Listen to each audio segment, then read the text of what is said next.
I think too many agents ready, aim, never fire.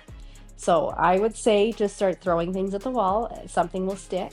And don't wait until you have your business perfect to start actually doing things to try and improve your business. Welcome back. Today we have Anne French on. So check this out. Anne has two agents that works with her, but she does 200 plus sales per year. So year to date, so we've shot this at the beginning of November, and she's already done 214 sales. So unbelievable. And she's only been doing this about 6 years. 6 years. So her location is in Lethbridge. She has two locations she services, Lethbridge and Raymond, Alberta. Average sale price is 375 sales. So she needs to do a lot of volume to be able to do the larger transaction numbers, but 83 million is what she's done year to date. So it's unbelievable.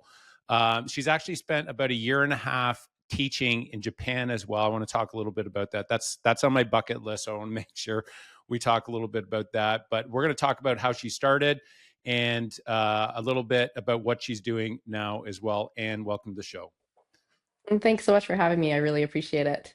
Yeah, I was saying that over 200 sales with two agents that you work with, but to do that within 6 years is unbelievable. So I'm really looking forward to hearing a little bit more about how you got started. And why don't we start with that, and maybe share a little bit about your backstory and what got you into real estate. Yeah, so I used to go to the University of Lethbridge, and I was getting a psychology degree. And I was one of those students that would sit in the back of the classroom and watch Netflix for the entire period of the class. And then I would study for about 2 hours before my tests and take them and ace them. And I don't say that that was not a good thing because I was not studying and not actually learning things. I was just studying for the test. So I just decided that sitting there and paying all this money in tuition was fairly pointless for my life. And so I started looking into what other possibilities there could be. And I do really like interacting with people and I like solving problems for them. And I like having that one-on-one sort of connection and communication. So I got into a sales job for the General Nutrition Company. And that was just here, local nutritional supplement company in town. I had a great boss, a fantastic manager. He taught me a lot of things, and we were commission based. And so I kind of got to the top of my company where out of thousands of GNC employees, I was number one across Canada as far as my production of commission. And so I decided that I kind of wanted to look at what would be something else that would be bigger that I could sell where I could actually make some real money. So I thought of, okay, what's the biggest thing I can sell? I know nothing about cars, and homes are obviously far more expensive than cars. So I kind of went that direction. Oh, so good. So you had it. So was the sales something that you were already naturally good at, or was it something you did you hone that craft when you got into your first sales job, where you rose to the top very quick? You said out of thousands of sales reps as well.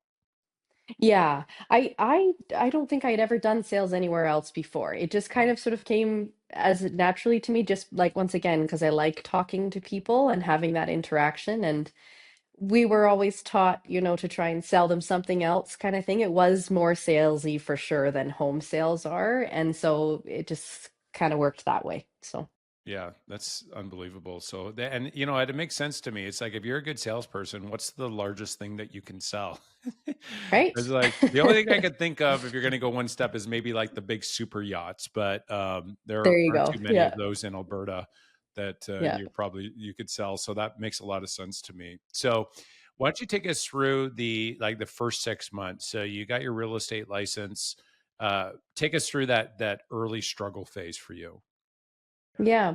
So my early phase was actually very unique because I started January of 2020. And if you remember, January of 2020 was when the world shut down. So I literally got my license, and my husband said to me, "Okay, are you sure you want to start right now?" And I said, "Well, I already paid the money, so I'm starting." So he didn't even know Where are the chips? Yeah. I'd signed up. Yeah. So I got on with Century 21 when I first started and had a fantastic mentor there. She is just absolutely phenomenal. And just that first 6 months, I kind of started thinking, well, what can I do? I'm young. At the time, I was 22 years old. Not many people take 22-year-olds super seriously when they're trying to purchase a, three to $500,000 house. And so I started doing things that would target sort of my generation, which was videos. And at the time, that was not actually a big thing in real estate. And so I was probably the only agent in Southern Alberta. We now have 400 agents in Southern Alberta, but I was probably the only agent that was actually doing them. And I would do virtual open houses on Facebook Marketplace, and I would, I'll do all kinds of FaceTime showings and virtual showings and make these videos for people. And I hired a great marketing consultant at the time to help me with these videos, and that was what I sort of honed in on. And so between actual open houses and these videos, that's sort of how I started in real estate that first 6 months. Oh, that's so good. So 22 years old. When I started, I believe it was 24. So you're young, and it's interesting that, I mean, you were successful, but you found a niche. You're like, what's going to give me a Mm, competitive advantage? And then you right. went. There was wisdom in what you did. You went and got consulting. You ended up hiring Yeah. a group. Is that something you'd recommend for new agents to be able to set a strong foundation if they're going into, start real estate? Is that something you'd recommend for all agents? I wouldn't anymore because I think that that area is so overdone now and everybody does it that, Mm, marketing consultants and things like that at a starting level are probably not cost effective for younger agents. But back then, like I say, it was completely new. Like it's hard for us to imagine now that in 2020 people didn't do real estate videos. Like, but that was actually a thing, at least in my market, where they were not done. And so I would say if there's something else that you can think of that's unique or new or whatever for your marketplace, then that's good to tap into. But I really go back to like the tried and true things of like open houses. That's kind of where I think a young agent's business can be built. You get that face to face time, and that's really important. hmm What advice would you give to agents? Maybe they're in like a smaller market, or maybe there's even like a niche within a larger market as well, to really start to, we'll say, hone in on where an area that they could differentiate, like to be able to find the spots that aren't being serviced. So do you have any advice for agents to be able to find those little niches like you found the video market? I think identify, I guess, first the clientele group that you would be comfortable with working with. Because if you're not comfortable working with a certain group of people, then identifying their niche is not going to be helpful to you. And so I think identify first the clientele that you're going afterwards, and then what niche item or thing or marketing tactic is going to apply and be most applicable to this niche of people that you actually want to work with. Oh, that's such wise counsel. It's so good. It is so good because, there's some agents like, I want to sell higher end homes, but then when they get around somebody that's a little bit more affluent, they're Yeah. uncomfortable, right? Right. It's like they're going to feel that, and they're going to be repulsed, and you won't even know why. Um, it's interesting. I tell the agents on our team, is like, if you want to go niche an area, or you want to do more, you want to do maybe more upper end, or you want to start doing waterfront, like go buy a waterfront, because actually, living in the area and being like them, because people like other people that are like them, that's probably a Yeah. good place to start. So I think that I just only put the cherry on top of what you had said there, because I think that's so important, is like, who do you want to work with, or who you comfortable with. I think if you do that, they're going to be attracted to you, because they're going to see that you're really comfortable in your own skin with them around.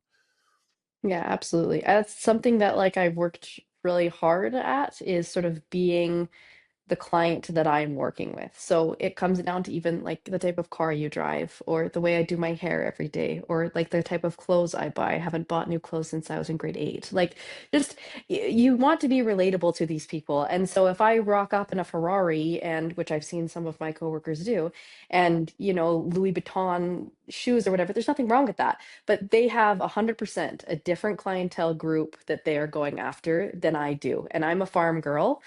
That's the type of clientele group I'm going after. So I'm trying to be relatable to those people because that is what I relate to. And I feel like then you click better and the referrals kind of start coming from there because people are comfortable with you. Oh, that's so good. That's one of Robert Cialdini's influence principles, is like the Okay. principle of liking. It's like people like others that are like that. It's so good. And I Yeah. love your examples that you gave as well, like the Ferrari and the Gucci bag. And it's like, I'm a farm girl, and that's and so Yeah. that's where it's like, if you're in a marketplace and you're seeing that there's a lot of sales, like if you're say in the city and you're and you want to start working on farm properties, it's like that's probably not a lot of sales are happening there. It's like, where the market that you're in, where are the sales happening, and then maybe where's the niche that's not being marketed as well, or how can you do a spin-off of that as well. I think that's so good. And I think that a lot of real estate agents miss that point. It's kind of like, oh, all clients are the same, but you nail in regards to being relatable. I love how you broke that down. That's really advanced from a marketing standpoint. And you found it. You just smoked it within 6 years. So is there anything else to add to that? Because I feel like I just like scratched the surface from your knowledge that you, when it comes down to like selecting your marketplace. Yeah, I think the identifying of a need thing for me was the biggest thing. So, like in Raymond, which is my other market, as you mentioned, I have an office there. When I first came to Raymond, that was probably the second year in. I didn't do anything in Raymond my first year. So my second year in, I had a more senior agent in my office ask me to co-list this property. He said, "Will you co-list this with me? This lady is crazy. I don't want to work with her, but she chose to work with me. So can you please take this listing? And your job is to make sure she doesn't go crazy." Like, okay, sounds good. That's So fair. anyway, I of course as like this new agent, I'm like, well, I will be get to be a co-lister. This is fantastic. So I get to this property and she has 20 dogs, and the place smells horrible and it's a weird layout. And I'm like, this is gonna be a nightmare. But from that listing, I got so many clients and we did eventually sell that house. And her and I became very good friends. And you know what? She was misunderstood. She wasn't crazy.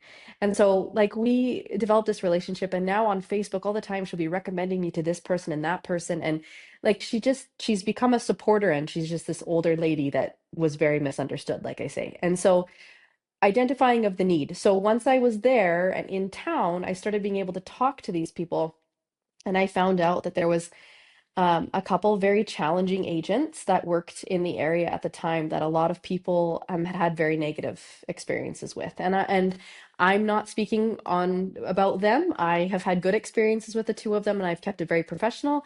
But there was a lot of people that had had hard experiences with them. And so I recognized as they were sharing their stories with me what the need was. And it was for an agent that was going to be fully trustworthy and sort of honest with these people and down to earth.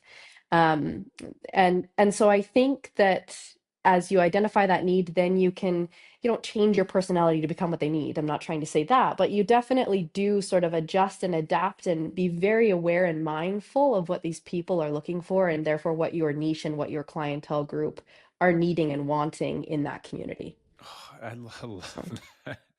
So you actually go and speak to the clients, and it's like you really listen. Like that's where asking really great questions is like, what is it you're looking for in a absolutely. real estate agent? And Yeah. and and that just listening, that to me is so good. I would imagine that the market share of those agents likely declined over the last few years. I would imagine. One Is that retired, one one? gets about one listing per year in the Yeah. area now. So this is a really important point. So when I started in the business, there were a couple of very large agents that were like, they were the big dogs, and I would hear Yep. similar stories to that. Like I worked with one client. It's like, yeah, he was like yelling at me, and it was like some of the stuff you're hearing, like it came through, but that stuff always works itself out. And it's interesting that you think that you've rubbed one client the wrong way. They know 200 people, and especially like a small town, uh, 4,000 people. Like I grew up in a town of 1,100. Like if you did one thing to a person, especially if they were an influencer, it's like everybody knew. And so this is like the power of like two things. I think what the example you gave is, one is actually going and speaking with potential buyers and sellers and just asking them what it is that they're looking for. Is there a need that's not being serviced out there? They're like, how you did that is so smart. And then the second part is, whatever you do, if you do a great job, they'll tell somebody about you. But if you do a bad job, like people love to talk about negative things. And especially as a real estate agent, that in general, real estate agents don't have great reputation. I'm just saying in general, Right. Absolutely. right? Used I car agree. salesman and then real estate Yeah. agent is like you come in with that mindset and looking after them, it really sets you apart. But then the agents that don't and they fall within that, they'll talk about them to 10 people type thing versus one. Yes.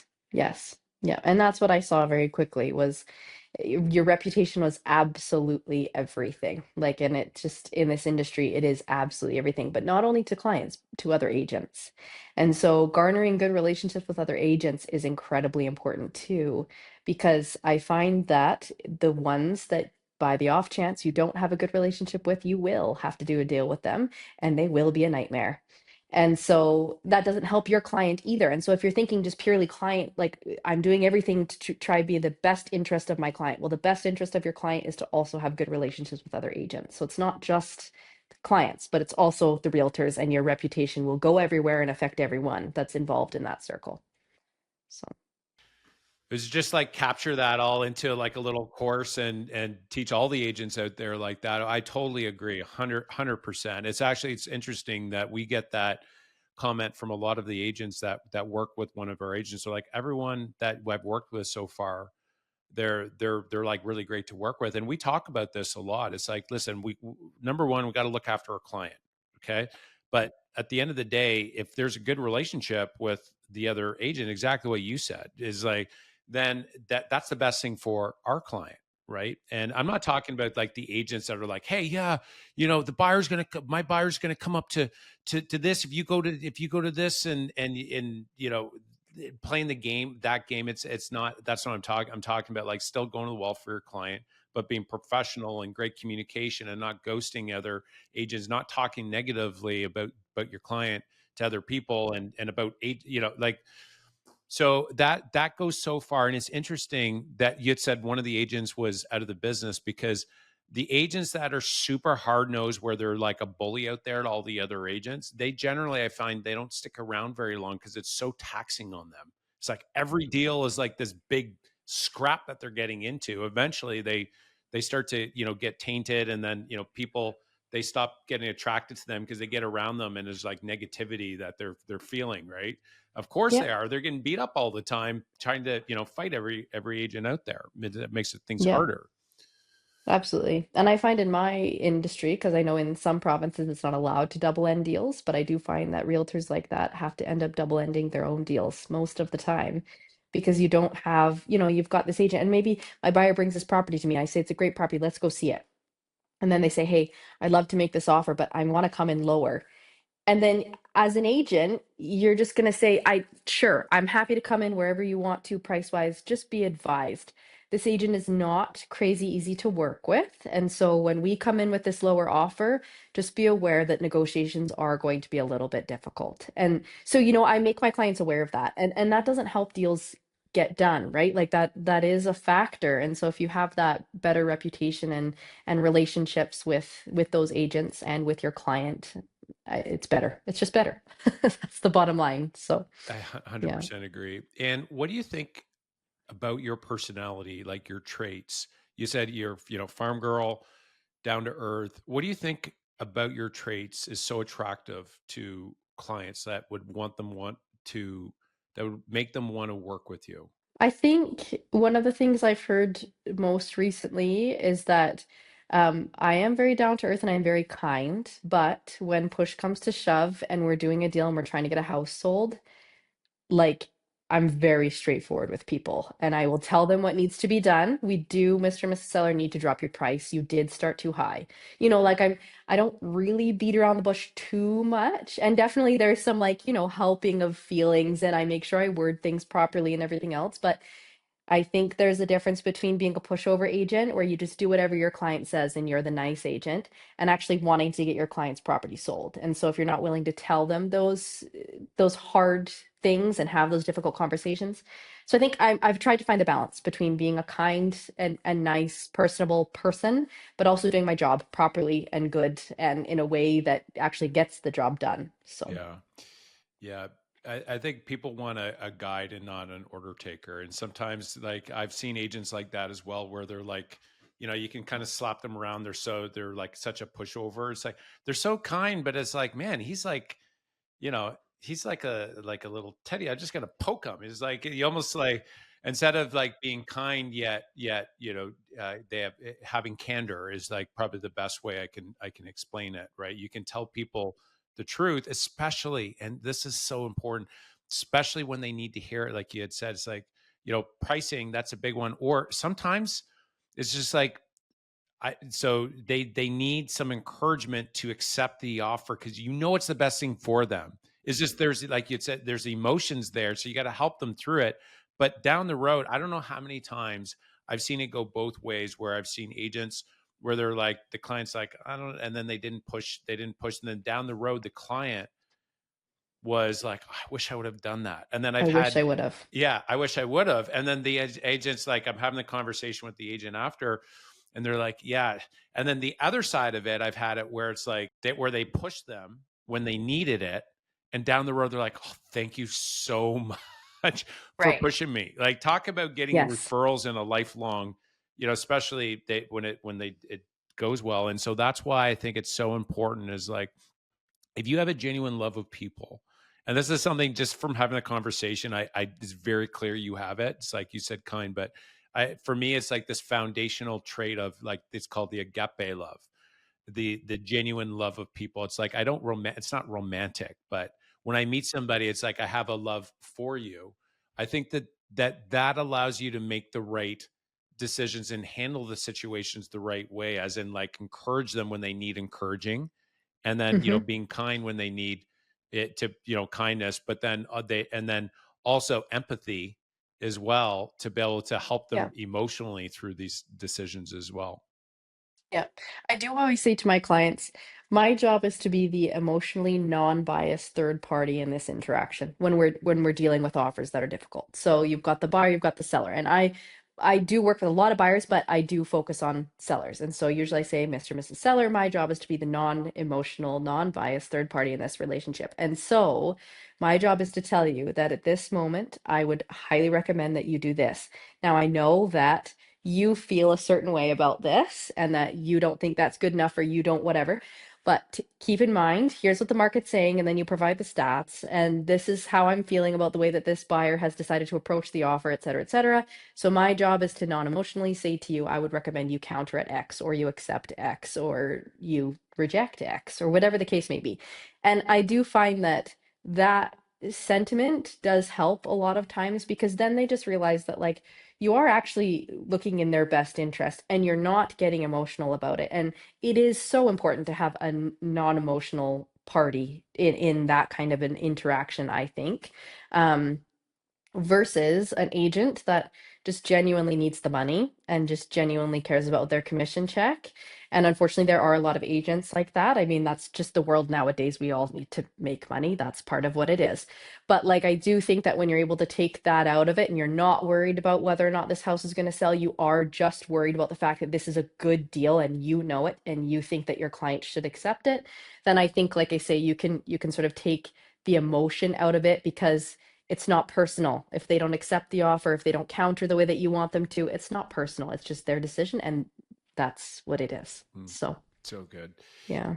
You had said like, level-headed. It's like somebody that's like cool, calm, and collected, right? Like they want that, Hmm. versus there's some agents where it's like there's something negative that happens on the other side, and they bring that emotion back into the conversation with their client. And client, they're like emotionally charged, and it's almost like the client is telling the agent to, it's going to be okay, it's going to be okay, right? Versus, so I totally agree. It's like the agent's job is to create comfort and create stability and be that Yeah, rock, right? That strong absolutely. foundation.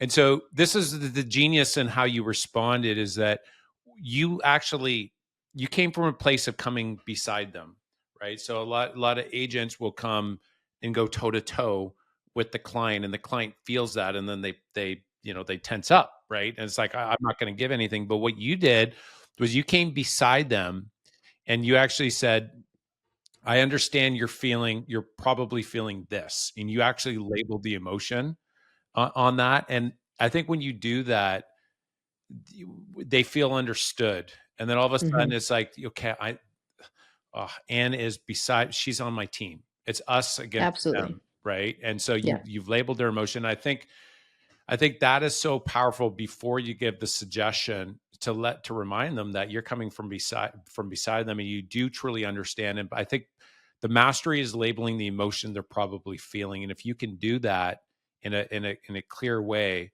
it'll help them make their next decision that, oh, this is in my best interest versus, oh, this is what Anne wants and that's not what I want. Would you agree? Exactly.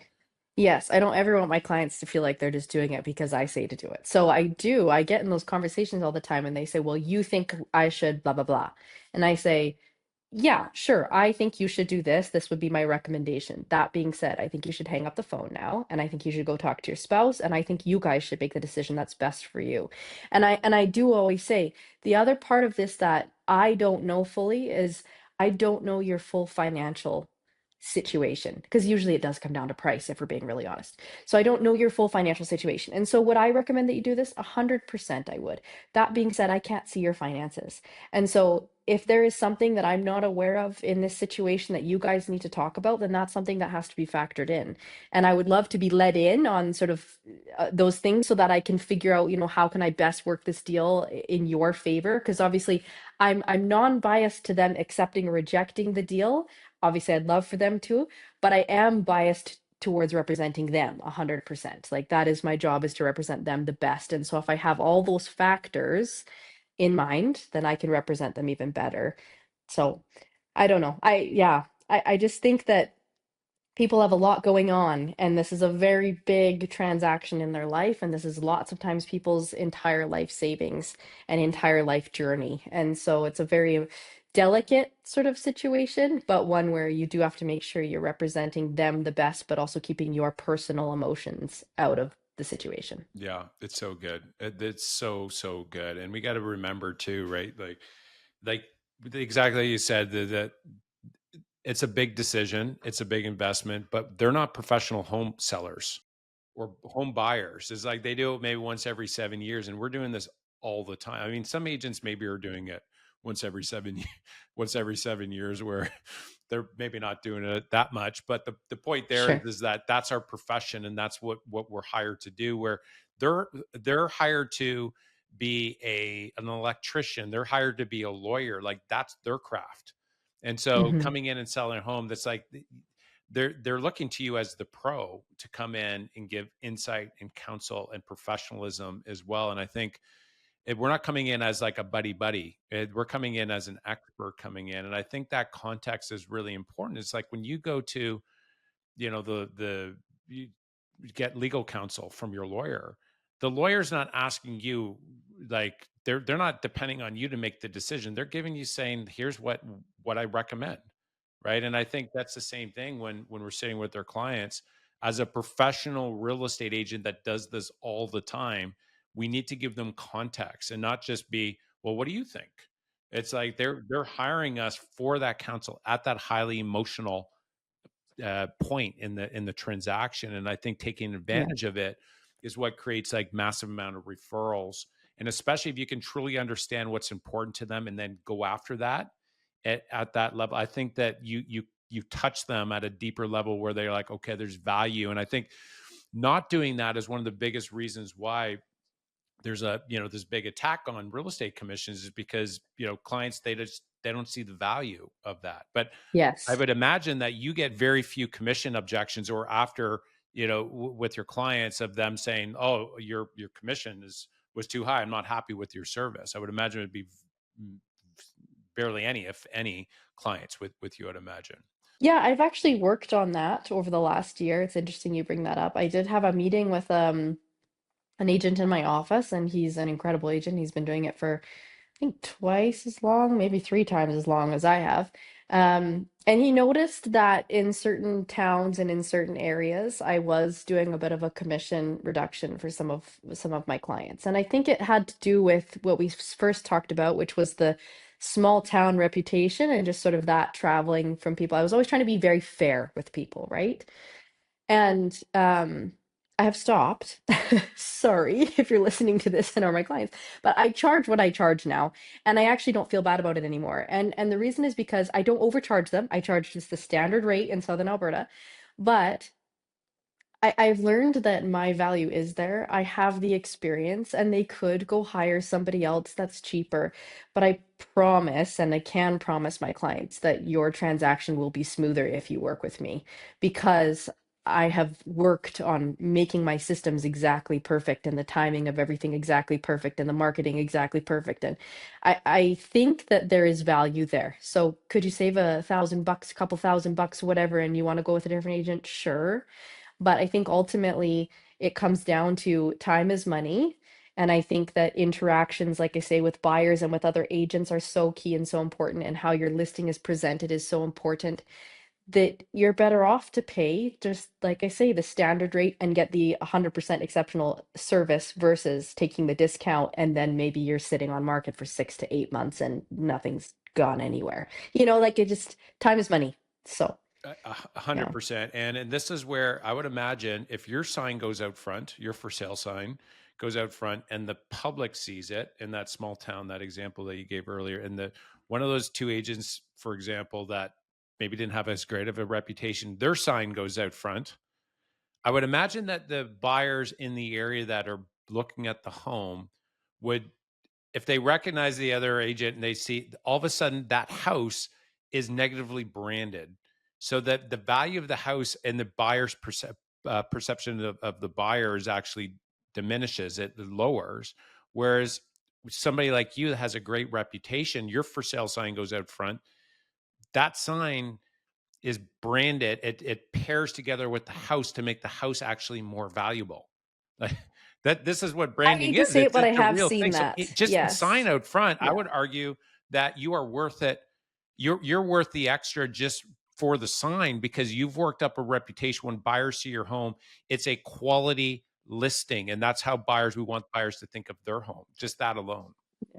Yeah. Well, and I mean, part of that is that some of these other agents are still charging more than me to begin with. So, and they're still providing less Right. or lesser service. And so, like I Right. say, like I try to be very fair with my clients, but I have seen that unfortunately is that, the agent associated with the home does actually matter. And that's why I tell my team all the time, like I just your reputation is everything. Please, like they will send me their text messages to review before they send them to their clients. And sometimes I will do the same back to them because your wording and the way that you express things and the way that you choose to talk to your clients and talk to other agents is so important, not just during deals, but on anything, on anything during the transaction. And something can, so little can come back to bite you in the butt down the line or make your client not trust you down the line when they actually like we need them to trust us the most during that negotiation. So I think that, like you say, I mean, just reputation's everything, and I have unfortunately seen that, and I've heard of that, of course. And once again, don't steer my clients based on the agent on the home, but there are things that come up, like maybe they've got weird things or they didn't disclose something or whatever, and I got to dig further into these properties to make sure that my client is fully represented during that transaction. So, Yeah, it's so yeah. true. It is so true. The way I like thinking of this is like if you like Italian, like I love Italian food, and there's great Italian restaurants, and there's others that aren't great. I remember walking this one, and the server came over, was like super friendly, and then he was starting to tell us all about the story of the restaurant. With grandma came over from Sicily with the secret recipe and came over, and they had this vision for it, and they're telling me all about it. And as he's telling me all about it, I'm starting to like the restaurant more and more. And then the Right. service, and then the food quality, how they prepared the food, the little treat at the end that they gave, the little extras, like all of it added up to their secret recipe or the restaurant, the overall experience of this. And this is where Yeah. it really like bothers me when I hear real estate agents say that oh, we all do the same thing. That's like saying that all Italian restaurants are the same thing. It's like it's Yes. how you deliver it is like the real value. And so, like you said, you start to sell a number of these homes, you get really good at a recipe. and how you do it as well. And that's where I think, as many of their real estate agents, there's different real estate services out there that I really believe that get different results, especially when you get really good at a few things. Even like branding the house that we talked about. That's one aspect, but you can keep stacking that up, and that's the mission, right? Is to continue to differentiate yourself, keep on adding and stacking up different value adds, so when a client experiences you, it's worth more in itself. Yes. Yeah, absolutely. Well, and that's the line that you always hear from discount brokerages. I don't know if you guys Right. have, I'm sure Yeah. you have discount Yeah. brokerages on Ontario. Yeah. We have them in Alberta, or from discount agents. Well, we all do the same thing. Well, no, we don't. Like we really truly don't. And when they say that, it's actually quite a big insult to those of us who work our butts off on a day-to-day basis, because we don't do the same thing. And so, and it also comes down to experience level too. Like I do get all the time still from some agents, well, you've only been doing this for 6 years. Sure, but how many transactions have I done in 6 years versus how many you've done in your 15? Let's talk about that for a Oh, second. No, you don't that's want to an talk easy about that. one. Okay. Yeah. So it's just very interesting, because there is there is Yeah. an experience that comes, Yeah. and even just some agents that like specialize in certain areas and think that, you know, they are the agent in the area. Well, but you might be the agent in the area. You might know the town very well. But how many transactions have you actually done in your time period? And therefore, how are you servicing your clients? Like, I'm genuinely interested and genuinely curious. And I talk to those agents all the time and try and help, or, get feedback from them or whatever, because it's interesting to learn from different people, but also to see what experiences have and had not been had over the last however many deals they've done, or however many years they've been in it, or whatever. It's different. It's very different. Yeah, I totally So, agree. I think experience is based on how many sales you've done, because they're reps, right? You get experience on putting a yes. deal together. The more you do, the more experience you get. I'm, there's a certain element, I guess, with years that there's education, but the real education is doing the deal. So I'm on the same page for sure.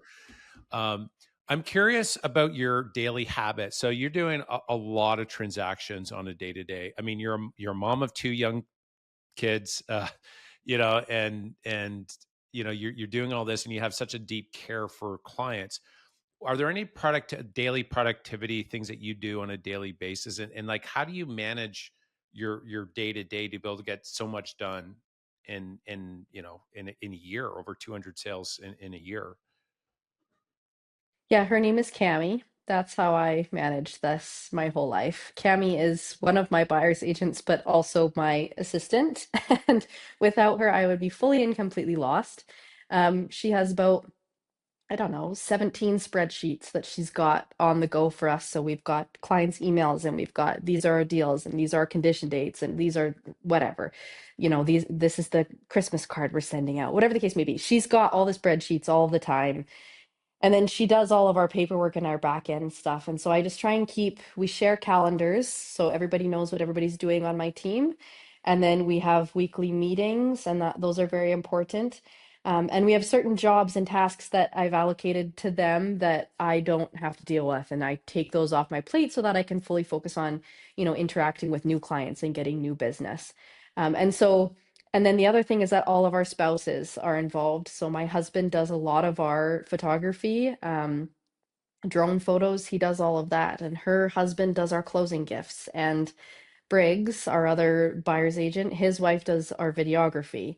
And so everybody has a role, and we work very well together that way. And each couple knows that we're on the same team. We're all working towards the same goal, which is to make money for our families and to service our clients the best that we possibly can. And so I think that on a day-to-day basis, I would say that I just try and make sure that I run my team as effectively as I can that day and allocate them to the certain jobs and showings and listing appointments or whatever that we need. And then I just keep track of that in my calendar and make sure that Cammie's got all of our spreadsheets up to date. And that's kind of, I don't know if there's any specific things day to day that I do, but that's sort of the way that our team works. Yeah. So, No, it's very yeah. effective, your approach and your structure that you have, and of course you with your leadership, that's massive. How about for presentations? Do you have like a set buyer and listing presentation that you have? So we do have a very set listing presentation. We have a both a buyer's and a seller's manual, but I always take the seller's manual to the listing presentation. And then we take a tour and a walkthrough of the home with the client. And that's when I kind of take the opportunity to get to know them very well. And I ask them a lot of personal questions, just about their lives and why they're moving and their family and all that jazz, so I can get to know them a little bit better. And then from there, have a sit down conversation at a table or in a living room or whatever, to go over the steps of the listing process, the documents, and mostly the marketing procedures is kind of the biggest thing that I talk about during that meeting. And once again, kind of what sets me apart from other agents in the way that I have a team for every step of the process. And so I would say that's kind of the main thing that I do. Usually I'm not competing against other agents when I get called. I just they just want to talk to me, whether, like I say, most of my business is a referral based business, and so they're just calling because they referred to me. So I don't have to do a lot of competing against other agents. But when I do, I once again just sort of hone in on what makes me different and try and be as personable as possible and sort of relate to their situation, because I probably can relate in some way, and just kind of talk to them a little bit more about the market and about some things that are is going to sort of set their house apart from maybe the others that are listed in the area. Mm, so So, good. yeah. What about on the service side? Is there anything you do that is like, say, above and beyond that is like clients really love about how you either serve buyers or sellers? I don't know if this is necessarily like above and beyond. I think all agents should do this, but I do have a stager that's part of my team, and I pay for her services, but it's not staging services, it's a staging consult. And so she goes into people's homes, and most of the time I don't work with vacant homes. Sometimes I do, but not a lot.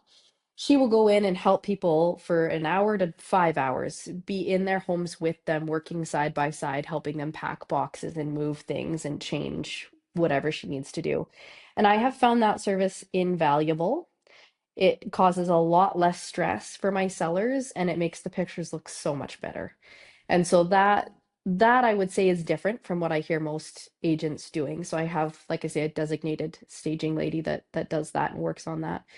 And then besides that, I think drone photos are the other thing too, which I know some agents do offer. Some of them charge more to get them done. It's just a standard part of my package. And I do find in Southern Alberta, where I'm working on a lot of acreages or a lot of big lot properties, it's so important to showcase that. And so that's another thing that I do add as well. Yeah, So, no, that's so yeah. good. Like having some help, you can play like good cop, bad cop in the way. Like a lot of real estate agents will go in and they'll tell the client right in the listing appointment, "Oh, you need to do this, this, and this," and rather than actually going through the main services first and then having a stager go in after as a next step. I think doing that approach is like so helpful because when you have somebody that's holding your hand, walking you through moving things and the from a consult standpoint, how that stager comes in, I think that they want help, right? And when they see Yes. all you got to do all this, like a lot of people get overwhelmed, and then when they get overwhelmed, they don't take action as well. Hmm. So I really like that you've taken that step. I think a lot of sellers they need that help. Otherwise, it's just they're not going to do it as well because again, they're not professional stagers, right? They need somebody there taking them by hand, and say, okay, go, let's do this, and you do it together. I think that's a big. You would see it in your end result with the listings, as you mentioned. Absolutely. Yeah. And it's been very good. Like, I get so much positive feedback about that step in our process, and it really does help sellers. I work with a lot of older people, and she will just do it for them. They'll just stand, and she says, I'm going to move this to here and this to here, and they just and I've been a part of some of those staging consults personally, where we've had to do an entire house that's very cluttered and needs a lot of moving.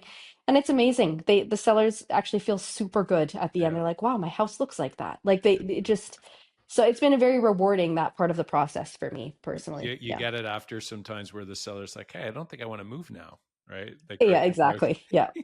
Yeah. by the way, that's a good little either a gift or a suggestion is for them to stage on the house that they buy right off the bat, right? Because it's like I wish it would. It's like, well, that's a good little gift when they move into their next house. Let's stage your house right at the beginning so you can actually enjoy it, right? Smart. Yeah. How about on the investing side? So I'm a huge like I love real estate investing.